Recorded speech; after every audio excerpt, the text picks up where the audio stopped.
Welcome to the Gods of Tomorrow podcast, where we discuss religious deconstruction, secular humanism, political activism, and epistemology.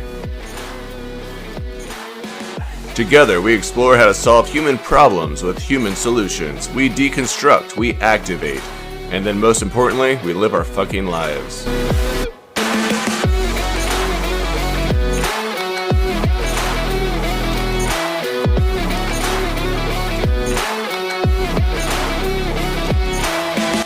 I am your host, Josh Ra, and you are the Gods of Tomorrow.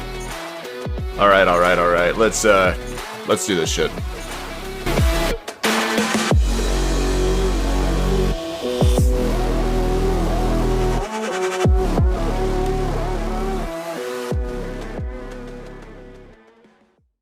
We are back. Take that baby Jesus, put him over your knee, and give him an old swat on his Rumpelstiltskin. You are in a safe place. This is not a blood cult. There's no judgment here, and that in of itself is exciting to me. This is Gods of Tomorrow. I am Josh Ra. You can call me Josh, and this is episode 18. I realize this is the first episode of 2023 on this podcast, and it's almost March. And you may be thinking, goddamn, Josh, you've been a lazy son of a bitch. And you'd be wrong. I've actually been quite busy. I have put together a collection of stories and poems that will be going out in the next couple of weeks. And I have completed the first rough draft of a novel that is going to be in a trilogy that is based on Mesopotamian myth and lore, that is going to show how so many of these stories and motifs that are found in the Christian religion came from earlier renditions. But that is for another time. The point being, this podcast is still here. It is not going anywhere. I'm going to continue making content for this podcast, which can be found wherever podcasts are listened to, I'm sure, as well as YouTube and my Patreon. You've probably noticed, though, that I am off most social media. I deleted my Instagram, my Facebook, my Twitter, and a number of other mediocre to minuscule social medias that aren't worth mentioning. I have also ceased making content for the most part on TikTok. And to be honest, I am enjoying the breath of fresh air. The quietude, if you will, of being able to step away from the noise that is found within the interwebs on social media and just finding myself being more productive in the things that I want to achieve in my life, which I know I've expressed in previous episodes, so we're not going to continue to beat a dead horse. Just be rest assured that I will continue to be making episodes for Gods of Tomorrow. You can always support what I'm doing here by being a part of my Patreon, which is at Josh Ra. So take that rope, unravel it around Judas's neck. Let's live another day and dive into our topic for the day. I really want to talk a little bit about theory of mind. Now, this is what my dissertation was on. It's something that is extremely fascinating to me and how it relates to the beginnings of what we would consider to be religion. Now, for those of you that are not familiar with the term theory of mind, this is the evolutionary byproduct that allows human beings to understand another's mental state, their thoughts, their beliefs, their intentions, even their feelings, and they can use this information to help explain or predict the behavior of someone else. Now, this extends beyond the physical. It can also be applied to the immaterial, which we'll be talking about today, and how humans placed agency onto non-living immaterial things like the wind or the clouds or maybe an invisible entity, which we would consider to be gods. Some religions look at spirit guides and angels and other things of that magnitude. But it's the ability to infer and think about what another's mental state may be. This is what allows us to predict or think about what our child may be doing in the other room when we can't see them, or what our spouse may be doing at work, or why our boss is sitting us down and having a particular conversation with us, or, again, in the case of what we'll be talking about today, what God wants from us. Now, the interesting thing about theory of mind is that it did not come about in our biological evolution for the purpose of religious thought. It wasn't there for us to develop religious thinking, practices, rites, rituals, etc. Instead, there were two primary reasons why humans developed theory of mind. The first one was to keep an individual safe from potential threats in their immediate environment, to promote their survival. The example that's most frequently given in the research is thinking of a hunter-gatherer that's moving through the plains or through the forest, and they hear a rustling in the bushes. And they imagine that this rustling is the maybe a predator that is coming after them to kill them. And so they flee from the scene, and they are escape whatever the danger may or may not have been. Now, this could have been the wind. It could have actually been a predator. But regardless, their ability to imagine what might have been allows them to live another day, and they make their own interpretations of that event.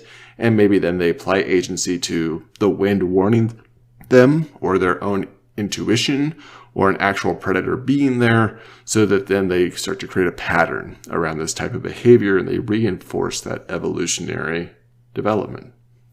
The second reason that we developed theory of mind was to allow for better insight into familial or tribal members' behaviors when they were apart from each other, to have a more cooperative community in order to complete tasks towards completion. So there's some great research that was done that talks about the feminine mother figure that stayed at home to take care of the children in the household and duties therein, where the husband or father figure would leave to go out and chop wood or potentially go hunting for their evening meal. And they had to have the capacity to think about or imagine what the other was doing, which in turn allowed their societies to flourish and grow. Now, an interesting thing that's come about in the research is that there is a significant difference behind the regions of the brain that are attributed to theory of mind between men and women.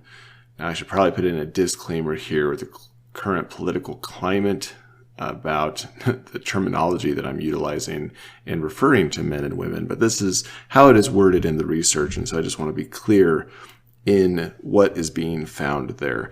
One of the things that we see is that women have more developed regions for theory of mind, and hopefully that's the best way of wording that, which is to say that they have a greater capacity to understand other people's thoughts, intentions, and feelings than men do.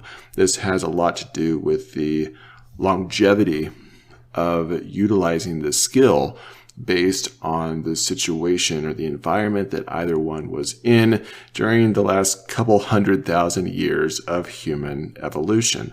We know that women were frequently in the home setting, taking care of children, where they were engaging in tasks that not only had to do, of course, with the household, but interpersonal tasks where they were engaging with other people within the community, whereas men were more likely to be out hunting or chopping trees or doing solo tasks where they were solely focused on their survival outside of the safety of the home, and their skill sets weren't as developed around interpersonal relationships. And so this makes quite a bit of sense to me, at least, in thinking about why we see that in the research. But something that's even more interesting is that this correlates with research that tells us that women are more religious than men. They have a greater capacity or ability to put agency into the supernatural, whether that be gods, angels, spirit guides. Women are more likely across the world, according to the numbers we've seen in research, to do this than men. Which again, makes sense if the regions of their brain that allow for theory of mind are more developed. But I want to reiterate that theory of mind as an evolutionary mechanism for causal attribution was not meant for religious thought. It had to do with safety and allowing a means for early hominids to be cooperative and complete tasks cooperatively so that their societies could grow. And the interesting piece that we find is that the regions of the brain that allow for this theory of mind capacity, for this mentalism, if you will, is also the area that feeds our imagination. It is where we are able to construct imaginary conceptualizations around the world in which we exist and derive meaning from. And there's been some interesting research that's been done in the past 5 to 10 years that has told us that the more we engage in this imaginary mentalism and placing tension and agency into immaterial supernatural agents, the more likely we are to perceive that as being true, and the more likely we are to continue to come back to those unseen agents for direction in our own lives. Now, I want to shift the conversation just slightly to talk about how this impacts children that are indoctrinated within a religious belief system. There was an interesting study that was done in 2018 called Growing Up Thinking of God's Beliefs, Theory of Mind, and Ontological Knowledge. And what the researchers were doing in this particular study were trying to determine how well children between the ages of 4 and 12, Catholic children, were able to determine the intentionality of the Christian God. Now, what they found was their ability to determine what God's intentions were or how much agency he had was dependent on the amount of ontological knowledge that had been passed down to them through their parents or their religious teachers, which had come to no surprise to anybody. But the interesting part that really stood out to me was that these were Catholic children, presumably from a private school that had gone through regular activities and lessons that were built around God, around what God was, what God thought, what God wanted, that regularly had them engaging in utilizing those regions of the brain for theory of mind to reinforce their usage. And not only that, but they were doing it at such a time that it took this information and attached it to the identity of the child. And this is one of the things that the research talks about, is how having this conceptualization of God and what God wants interwoven into the identity of the child keeps that child from being able to feel safe or secure in stepping away from that religion. Now, for me, that's terrifying. That's fucking terrifying that we would have children engaging in this idea of what God is and what God wants, utilizing the biological byproducts of the brain, the imaginary, mentalistic areas of the brain at an age where they are impressionable enough for this to then become part of their identity.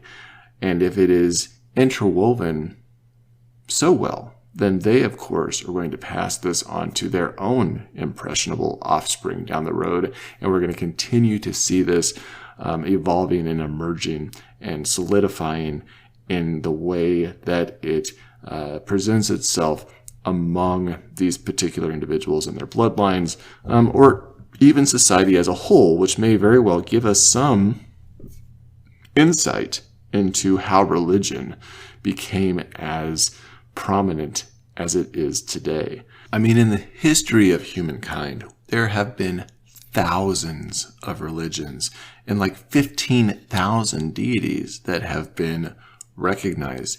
We know that, 12,000 to 40,000 years ago and beyond, there have been religions such as animism, shamanism, and ancestral worship that later led to polytheism and monotheism.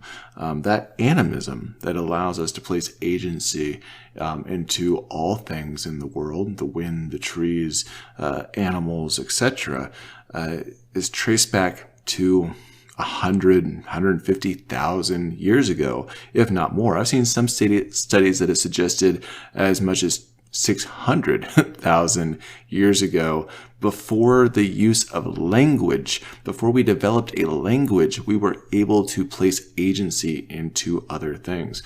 And this isn't too surprising considering that we have done studies with chimpanzees and bonobos that have demonstrated that they too are able to use theory of mind, and they have belief systems that are similar to animism, or at least show traits of beliefs similar to animism among themselves. And these are our closest related primates that are able to show these developments in their own minds, which give, I think, pretty good evidence that we too, as ancient hominids, probably had animistic beliefs and a theory of mind developed before we had a language. And to think how innate that is and how long that has been a part of us and has developed for purposes apart from religious thought is mind-blowing.